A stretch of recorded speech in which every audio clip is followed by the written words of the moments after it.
මේ කතාවේ පළමු කොටස් වල ලින්ක් මම පහළ ඩිස්ක්‍රිප්ෂන් එකේ දාලා තිනවා. ඕගොල්ලන්ට පුළුවන් ඒ ලින්ක් වලින් මේ කතාවේ පළවෙනි කොටස් ටික නරඹන්න.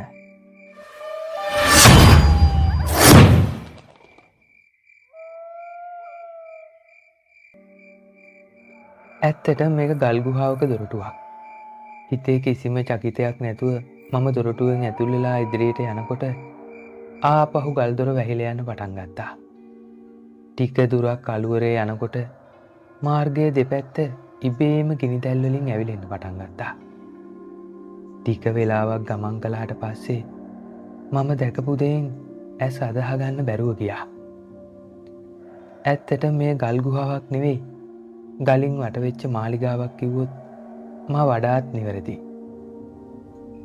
තැනින් තැන පිහිටා ඇති ගිනි මැලයන් වලින් විවිධ පාට විහිදුවන ගිනි දැල් දැල්වෙමින් තිබුණා. රනින් තනන ලද ගෘහ භාණ්ඩ පිළිවෙලට ස්ථානගත කරලා තිබුණු අතරේ අඩි 30ක් විතර දිග, අඩි 15කට නොවඩු පළල රනින් තනන ලද ඇඳක්ද වෙහි තිබුණා. ඒ ඇඳ මත රනින් තනන ලද සූර්ය සලකුණ තබන ලද ඔටුන්නක් හා තවත් මා නොදන්නා රාජාභරණ එහි තිබුණා. වහලයක් නොතිබුණු මෙම මාලිගාවේ වහලය වෙනුවට තිබුණේ ගලින් නිම කරන ලද සිවිල්මක්. එහි කොනකින් කුඩා සිදුරු මගින් ජලය ගලාගෙන එනවා.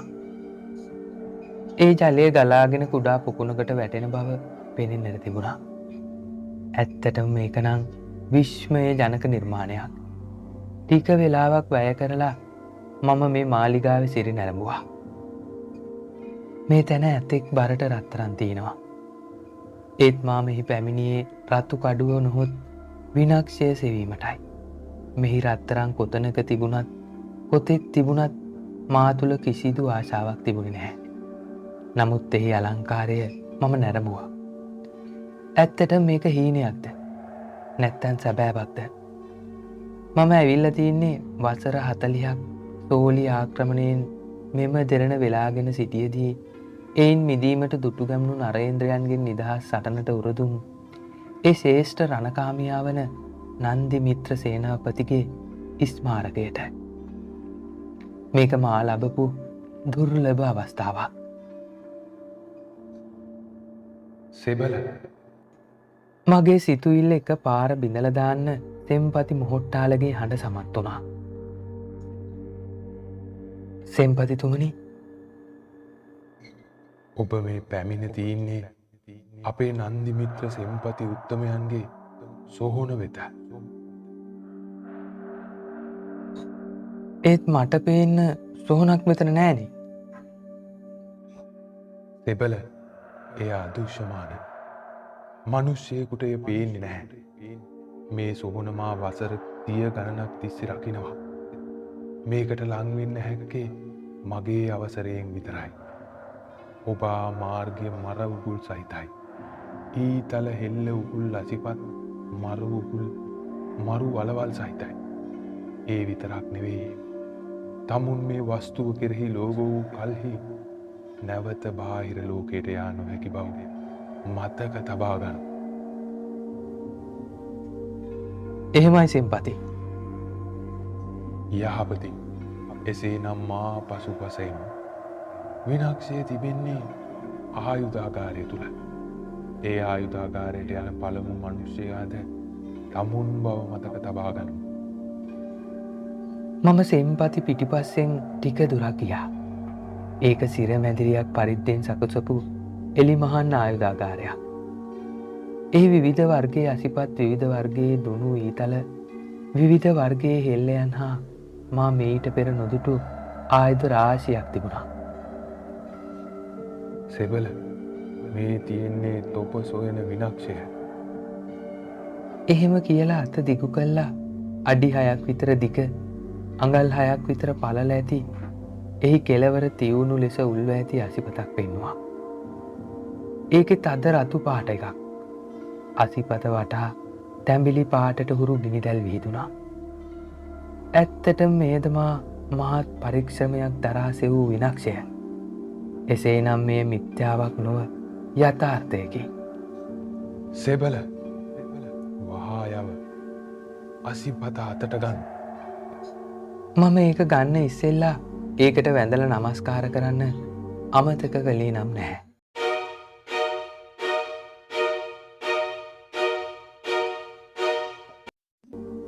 සෙබල මොහොතක් නවතිනු. මෙය ගැනීමට පෙර තමන් මෙය ලබා ගන්නා කාරණය සිහි කරනු. ඉන් පසු එය අබුලින් ඉදිරීම කළ යුතුයි. මම නැවත වරක් වැඳ නමස්කාර කරලා නපුරු ආත්මයන් විනාශ කිරීම මගේ අරමුණ යයි හිතින් හිතාගෙන දෙයත් යොදා අසිපත වැරෙන් අගුලෙන් ඇද්දා. එක පාරම මුළු මාලිකයම දෙදරලා අසිපත අගුලෙන් ඉදිරිලා මා අත්මිටෙහි රැඳුණා. තප්පර දෙකක් යන්නට මත්තෙන් මම සියෝ ළඟම දෙදරවමින් විදුලි සැර වැදුනාක් වගේ මට දැනුණා. ටික වෙලාවක් එහෙම විදුලි සැර වැදිලා දම්පාට ගිනි බෝලයක් වගේ යමක් නිකුත් වුණා. රතු අසිපත මගේ සුරතින් අතුරුදහන් වුණා. මම අඩි 5ක් පමණ පසුපසට තල්ලු වෙලා ගිහිල්ලා නැවතුණා. පෙම්පති කෝ විනාක්ෂය මොකද ඒකට උනේ? සෙබල මම ඒක නිර්මාණය කළේ බාහිර ලෝකය පෙනෙන්නට නොවේ. එතකොට විනාක්ෂය විනාක්ෂයයි නුඹයි කියන්නේ දැන් දෙකක් නෙවෙයි. එකක් කියලා මතක තබා ගනු. විනාක්ෂය කුඩා කැබිලිවලට කැඩී තොපගේ රුධිරවලට මුසු වී හමාරයි. තොපගේ කරතව්වේ අවසන් වනතුරු තොපමයි විනාක්ෂය. විනාක්ෂය යනු තොපමයි. එතකොට මම මේක පාවිච්චි කරන්න අතට ගන්නෙ කොහොමද? රතු අසිපත ගැන ගැඹුරින් ඇස් දෙක පියාගෙන සිහි කරන්න. ඊට පස්සේ ඇස් ඇරලා බලනකොට ආයුධය තමන්ගේ අතේ තියෙවි. හොඳයි. දැන් එය කර බලන්න. මම මගේ ඇස් දෙක පියාගෙන දිග හුස්මක් අරගෙන දෙයත් මිට එක උඩ එක තියාගෙන විනාක්ෂය සිහි කරා. ඒත් එක්කම දෙයත් මත මදක් බර දෙයක් තිබෙන බව මට දැනුණා. ඇස් අරලා බැලුවාම පුදුමයක්. රද රතු පාට තැඹිලි පාටින් ගිනිදැල් විහිදුවන අසිපත මගේ ඇස් දෙක උඩ තිබුණා. මේකනම් අදහා ගන්න නොහැක්කක්. තව දෙයක් මතක තබා ගමු. මේ අසිපත තමන්ගේ අතට ආපු විගස තමන්ට පරිහරණය කරන්න ඕන ශිල්ප ක්‍රමය පිහිටන බව. ඒ වගේම තමන්ගේ කාර්යයේ ඉටු වුණ විගස ඔය ආසිපත මෙතනට එන බවද මතක තබා ගමු. එහෙමයි සෙම්පතිතුමනි. එසේනම් මට යන්න අවසර. හොඳයි. යහපති. සෙබල යහපති. තව දෙයක්. මේ තැන ගැන කාටවත්ම නොකියන්න වග බලා ගනු. මම ඒක හිස වනල පිළිගත්තා. නැවත ගල්දොර වෙත ළඟා වෙනවත් එක්කම ඒක විවෘත වුණා. ඉක්මනට නන්දිමිත්‍ර ගලින් නික්මිලා මම මහවනයට වැදිලා නැවත පැමිණි මාර්ගයේම සිවිල් ආරක්ෂක මුරපොළ වෙත පැමිණෙන විට හවස 3 කනිසමට ආසන්න වෙලා තිබුණා. පොලිසුන් නැහැ. අන්න තියෙනවා ඔහේ ආපු තැන. මම දැන් චුත වෙලා යනවා. එහෙම කියලා ආරච්චිලාගේ අඳුරු සෙවණැල්ල අතුරු දහන් වුණා. සිවිල් ආරක්ෂක මහත්තයා. කවුද ඔතන? මම ආචාර්ය දිසානායක. හරි. මහත්තයා ආවද? හොඳයි. මම තව පැයකින් විතර රාජකාරී ඉවර වෙලා යනවා. මහත්තයා මෙතන රැඳෙන්න ඕන නැහැ. තව ටිකකින් මහකච්ච කොඩිය හන්දියෙන් බස් එක යනවා. ඒකට නගින්න. ඔය හන්දියට යන්න. මහත්තයා අද ඇටමගස්කඩ පන්සලේ ඉඳලා හෙට උදෙන්ම යන්නත් බැරියේ. ඔව්. ඒක හොඳයි මහත්තයෝ. එහෙනම් මම මේ ටික පයින් යන්නම්. මට පාර මතකයි. බොහෝම ස්තුතියි. හොඳයි. පරිස්සමට යන්න ආචාර්ය මහත්තයා. මම ජයග්‍රාහී ලීලාවෙන් නැවත ඇටමගස්කඩ පන්සල වෙත ආවා. මම කවදාවත් හිතුවේ නැහැ විනාක්ෂේ මා සතු කරගන්න හැකි වේවි කියලා. මේ තරම් තමන්ගේ ශරීරයේ දැඩි බවක් හා වේගවත් බවක් මීට කලින් දැනුනේ නැති තරම්. ඇත්තටම තමන්ගේ ශරීරයේ යම් කිසි গুপ্ত විපර්යාසයකට ලක් වෙලා තියෙනවා කියලා මට දැනුණා. රාත්‍රිය උදා වුණා. ඉතින් නිලධාරි මහත්තයා තමන්ගේ ගිය වැඩේ කෙරුණද? මෙවර නම් මා දෙලොවක අතරමං වුණා. මේ කිසිදු දෙයක් ගැන කිසිවෙකුට නොපවසන මෙන් මොහොට්ටාල සෙන්පති විසින් මා පොරොන්දු කරවාගත් අතර සාමීන් වහන්සේට බොරු කීමද නොකළ යුත්තා. මා දැන් කුමක් කළ යුතුදයි මට හිතා ගන්න බැරි වුණා. දිය හැකි එකම පිළිතුර ඊටාම කෙටි විය යුතුයි. මහත්තයා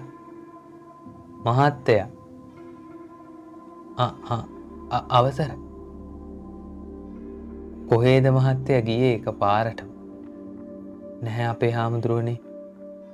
හරි. මම ගිය වැඩේ තරමක් දුරට සාර්ථකයි. එහෙනම් හොඳයිනේ. එහෙමයි. මහත්තයා හෙට උදෙන්ම යනවද? එහෙමයි අපේ හාමුදුරුවනේ. මම හෙට උදේ තියෙන බස් එකේ යන්න තමයි හිතාගෙන ඉන්නේ. හොඳයි මහත්තයා. ආයේ පුළුවන් වෙලාවක මේ පැත්තේ ඇවිත් යන්න එන්න. එහෙමයි. හොඳයි. මම එහෙනම් ලැබුම්ගේ පැත්තට යනවා. ඔය මහත්තයා විවේක ගන්න. එහෙමයි අපේ හාමුදුරුවනේ. ඇති යාන්තා. සුවපත් වේවා. තරමක රස්නය හේතුවෙන් මම පන්සලේ මළුව දිහාවට ගියා. ටික වෙලාවකට පස්සේ පන්සල් භූමියෙන් එළියට යන්න හිතුනේ හඳ එළියට බාහිර පරිසරය මනාව පෙනෙන නිසායි. ටික දුරක් ඇවිද ගියපු මම ළඟ තිබුණු ගලක වාඩි වුණා. සිසිල් වායු ධාරාවක් මගේ කන ස්පර්ශ කරමින් ඈතට ඇදී ගියා. ඒත් එක්කම මම ඈත බලනකොට උස අඩි 6ක් විතර පමණ කහ පැහැති යමක් දැක්කා. මම ඉක්මනින්ම ගලින් නැගිටලා ඒ ගලට ආවරණය වෙලා ඉදිරිය දිහා විමසිල්ලෙන් බලාගෙන හිටියා. ඇත්තටම ඒක කහ පාට යමක් නෙවෙයි. ඒ මාම් මීට ටික මොහොතකට පෙර පිලි සඳරක යෙදුණු නායක සාමීන් වහන්සේ. මම ගලින් ගලට ආවරණය වෙලා උන්වහන්සේ අසලට ගියා. ඉන් පස්සේ සිදු වෙච්ච දෙයින් මගේ ඇස් දෙක අදහ ගන්න නොහැකි වුණා. මෙතෙක් වෙලා පාරේ ගමන් ගත්ත සාමීන් වහන්සේ එක පාරම මොහොට්ටාල සෙන්පති බවට පත් වෙලා අතුරු දයන් වුණා. ඇත්තටම මා දකින්නේ සිහිනයක්ද? නැත්නම් යථාර්ථයක්ද? මා දකින්නේ හැබෑවක් නම් මොහොට්ටාල සෙන්පති මා පරීක්ෂාවට ලක් කරාද?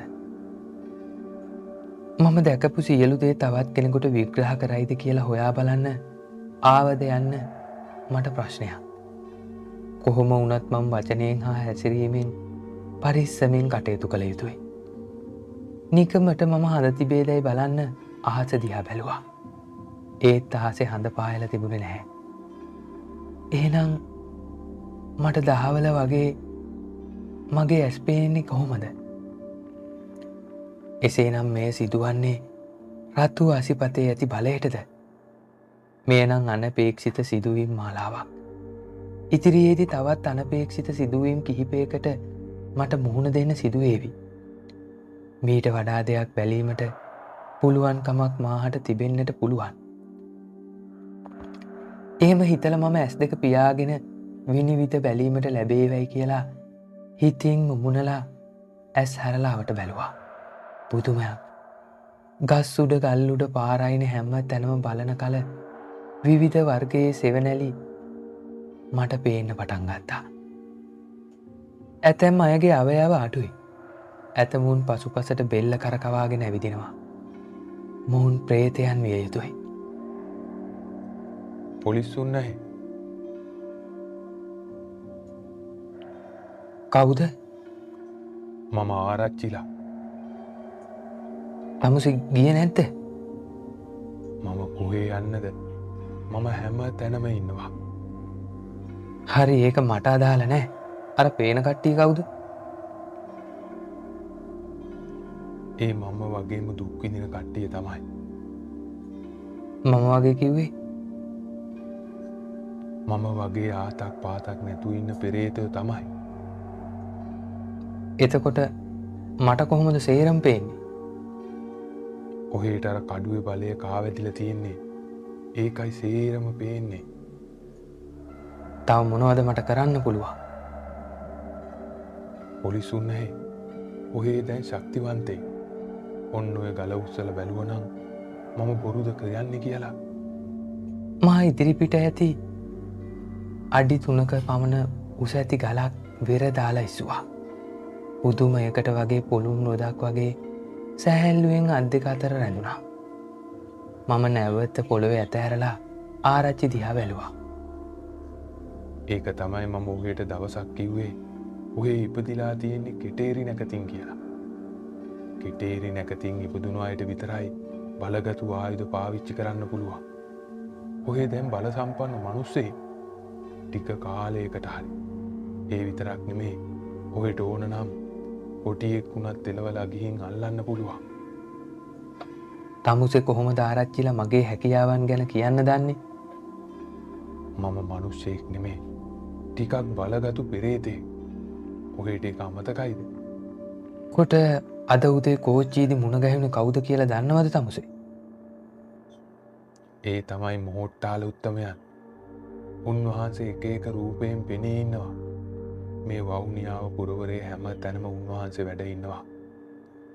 මොකද නන්දි මිත්‍ර උත්තමයට පොරොන්දු වෙලා තියෙනවනේ මේ ලෝකයේ පවතින තුරාවට මේ පුරවරේ රකින්නවා කියලා. එච්චරයි මම දන්නේ. එක පාරම හෙවණැල්ලක් මගේ ශරීරයේ විනිවිද ගිහිල්ලා මගේ පිටිපස්සෙන් මතු වුණා. හැබෑවටම මේක නම් අමුතුම රාත්‍රියක්. ඔය පිල්ලිය ගහෙන් ගහට පනින්න පුළුවන් එකේ. ඒ හන්ද ඔහේටත් තුන් එක්ක පොරාල්ලන්න පටන් ගන්න වෙයි. ගහෙන් ගහට පනින්න වෙයෝ. හරි. අපි බලමු මේ වෙලාවට. එහෙනම් පොලිසුන් නැහැ. මම දැන් මෙතනින් චුත වෙනවා. මම ගමේදී මුණ ගැහෙන්න. එහෙම කියලා දුමාරයක් එක්ක ඔහු අතුරුදහන් වුණා.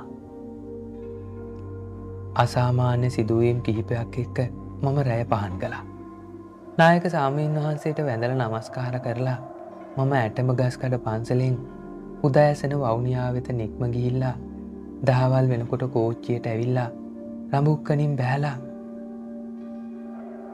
දාලා තිබුණු යතුරු පැදියෙන් ආපහු පුලත් කෝපිටිය මගේ නේවාසිකාගාරයට ඇවිල්ලා විවේක ගත්තා. ඒත් එක්කම මගේ දොරට කවුදෝ තට්ටු කරන හඬ ඇහුණා. කවුද? මහත්තයා. මම පුංචිරාල. මහත්තයා දැන් හවස් වෙලා නෝයි. මම මේ තේ ඩිංගක් ගෙන ආවා. බීලා ඉන්න. පුංචිරාල මාම. මට ටිකක් නිින්ද ගියා මහන්සියට. බොහොම ස්තුතියි. වවුනියාවට කාටනවා කියන්නේ සුළුපටු ගමනක් නෙමේ නෝයි. ඉතින් මහත්තයා ගිය ගමන අහවර කළාද? ඔව් පුංචිරාල මාමා. ඒක සාර්ථක ගමනක්. හොඳමයි ඉතින්. මට අමතක වුණා නෝයි. මහත්තයාට ලියුමක් තිබුණා නෝයි. මට ලියුමක්? කාගෙන්ද? හිටින්න ඩිංගා. මම ඒක අරගෙන එන්න. මෙන්න මහත්තයා. හරි. බොහොම ස්තුතියි. මම මේක කියවලා බලන්න. මම ගොහින් රැයට කෑම ටිකක් හදන්න. මහත්තයා නාගෙන ඉන්න. හොඳයි පුංචිරාල මාමා. මම හනිකට අතට අරගත්ත ලිපියේ ආපු ලිපිනේ බැලුවා. ඒත් කිසිම ලිපිනයක් එහි සඳහන් කරලා තිබුණේ නැහැ. ඒ කියන්නේ මේ ලිපිය ආපු තැනක් නැහැ කියන එකද? දෙවනුව මුද්‍රය පරීක්ෂා කළා. ඒත් ස්ථානීය මුද්‍රාවන් වල සලකුණු දකින්නට තිබුණේ නැහැ. ඉක්මනින්ම කවරේ ඉරා දාලා ලිපිය කියවන්න පටන් ගත්තා. අත් අකුරු තරමක හුරුපුරුදු ගතියක් තිබුණත් මේක ලියන ලද්දේ කලබලයෙන් වගනම් පැහැදිලි. අඳුරු රාත්‍රියක ආදරණීය මාධව වෙත ලියමි. ලියන්නට බොහෝ දේ ඇතත් කාල වේලාව නොමැතිකමින් කිව යුතු දේ ඉතාමත් කෙටියෙන් හා අර්ථය පැහැදිලිව ලියන්නට උත්සාහ කරන්නෙමි. මම මේ කතාව කොතනින් පටන්ගෙන කොතනින් ඉවර කරන්නද කියා හිතා ගැනීමට නොහැකි තරමින් මේ කතාව ඔයාට විතරක් කියන්න පුළුවන් රළු කතාවක්. මන් දන්නවා ඔයාට මේ කතාව පිළිගත හැකි කතාවක් නොවන වග. නමුත් මට විශ්වාස කළ හැකි මනුෂ්‍ය ලෝකය තුළ ඉන්න එකම කෙනා ඔයා. මොකක්? මනුෂ්‍ය ලෝකය? මම ටිකක් කල්පනා කළා. නැවත ලිපිය කියවන්නට පටන් ගත්තා. ඔයා දන්නවා ඔයා මාව අතුරුදහන් වුණාට පස්සේ මාව හොයන්න දැඩි වෙහෙසක් ගන්න ඇති කියලා. ඒත් උත්සාහය සාර්ථක වුණේ නැහැ නේද? පුදුමයක් නැහැ. ඔයා මාව හොයාගන්න උත්සාහ කරනකොටත් මම ජීවිතුන් අතර නැහැ. ඒකයි කාටවත්ම පිළිගන්න බැරි තිත්ත ඇත්ත. කොටින්ම කියනවා නම් මා මියදී අදට වසර 3යි. මම වහාම දින දර්ශනය බැලුවා. අද දිනේ 1995 3වෙනි මාසේ 15 වෙනි දින වශයෙන් සටහන්ව තිබුණා. එහෙනම් මිය ගියා එක් කොහොමද මට ලිපියක් ලියන්නේ?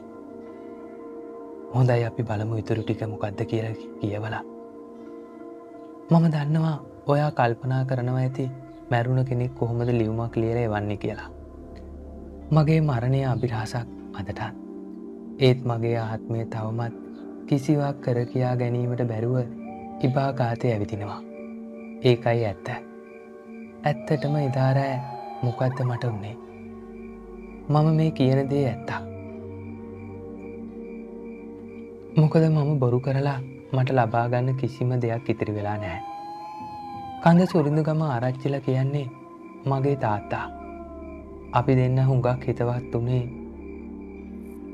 ඔයාට මතකද පේරාදෙණියේ සරසවි දවස? මාව ඔයා නවක වදයෙන් බේරගත්ත ඒ සුන්දර දවස. එදායින් පස්සේ මම හුඟක් ඔයාට ආදරය කළා. ඒත් ඒක මගේ හිත ඇතුලේ තියාගෙන හිටියේ ඔයා හුඟක් හොඳට ඉගෙන ගත්ත හන්දා. මොකද මම කැමති නැහැ ඔයා සරසවියේ පල්වෙන තවත් එක සීනියර් කෙනෙක් වෙනවට. කොහොම හරි අවුරුදු නිවාඩුවට මම ආවා අපේ කඳ සුරිඳුගම පාරම්පරික වලව්වට. එහෙදි මට අපේ වැඩකාර කොල්ලෙක් මට බලහත්කාරකම් කළා. එදා හරිම මූසල දවසක්. මට උගේ නම මතකයි. දානායක. ඌ ගුප්ත විද්‍යාවෙන් වැඩගත්ත එකෙක්. අවසානයේ ඌ දරුණු පිල්ලියක් එවලා අපේ පරම්පරාව මරලා දැම්මා. එදා මම හඬා වැළපෙනකොට එක පාරටම අපේ පාළු අඳුරු වලව්වට ඔයා ආවම මම ස්වරූපය වෙනස් කරගෙන ඔයා දිහා උඩ තට්ටුවේ ඉඳලා බලාගෙන හිටියා. ඒත් අද මේ කතාව මට ඔයාට කියන්න පුළුවන් තත්ත්වයක හිටියේ නැහැ. මේ වෙද්දි මගේ අසරණ තාත්තයි මමයි අඳුරු පාළු වලව්ව ඇතුලේ හිර වෙලා ටික වෙලාවකට විතරක් එළියට එන්න පුළුවන්. මට ඔයාව බලන්න ඉන්න බෑ. මොකද මම ඒ තරම්ම විරූපී. ඔයාට සරසවි කාලයේ හමු වූ උපේක්ෂා මාද කියා සිතේවි. මොහොතක් මම දැක්කොත් මගේ ශරීරය තවමත් කුණු වෙමින් තියෙනවා. ඔය කැලෑව තුල මට කාලය බොහොම අඩුයි. ඒ හන්ද මම ඉල්ලන්නේ පුළුවන් තරම් ඉක්මනට අපිව මේ අඳුරු සාපයෙන් මුදවා ගන්නා ලෙස. එහෙම කරන්න නම් ඔය කොටි පිල්ලිය සදාටම ඉවර කළා ඒකන් විනාශ කළ යුතුමයි. එහෙම කළොත් අපිට මේ නරකාදියෙන් ගැලවිලා වෙන භවයකට යන්න පුළුවන්. පින් සිද්ධ වේ බාදව. මං වෙනුවෙන් මගේ ඒක පාර්ශව ආදරය වෙනුවෙන් ඒක කරන්න. මම නවතින්නම්. මම උපේක්ෂා. තව දෙයක්. මම මේ ලිපිය ලියන්න ඕන හන්දා අහිංසක ගෑනු ළමයෙකුට ආවේශ වුණා. එයා ගැන හොයන්න යන්න එපා. උපේක්ෂා? ඔයා? ඇත්තට මේ උපේක්ෂමද? අවුරුදු කීපයකට කලින් අතුරුදහන් වුණ එහෙනම් ගැමියන් කියන වලව්වේ පොඩි කුමාරිහාමි මෑද? හපොයි. මට දැන් සියල්ල ටිකෙන් ටික වැටහෙන්න පටන් ගත්තා. එහෙනම් උපේක්ෂාත් මිය ගිහිලා. මෘත ශරීරයේ අස්ථි විතරක් කැලෑව තුල කොහේ හෝ තිබෙන්නට පුළුවන්. ඉක්මනට මේක මම හොයාගන්න ඕන. එකෙකුගේ පලි ගැනීමේ ක්‍රියාවට නිර්මාණය කරන ලද නපුරු බලවේගයක් හන්දා මේ වෙනකොට අසරණ ජීවිත 100 ගාණක් මරුතුරුලට යන්නේ නැද්ද? කී දෙනෙකුගේ අවසානයේ අනපේක්ෂිත අයුරින් ශෝකාකූල ලෙස අවසන් වන්නට ඇද්ද? ඊටමත් ඉක්මනටම මා මිලේච්ඡ කොටියා සදහටම ඉවරයක් කළ යුතුයි. නැත්තම් තව ජීවිත කීයක් මතුවට විනාශ වෙයිද? කල්පනාවෙන් මිදිලා මම ලියුම මේසේ උඩ තිබ්බා. ඒක එක පාරටම ගිනි අරගෙන දැවිලා ගියා. ඉතින් මේ කොටිපිල්ලියේ අවසාන කොටස මම ඕගොල්ලොන්ට ඊළඟ වීඩියෝ එකෙන් අරගෙන එන්නම්.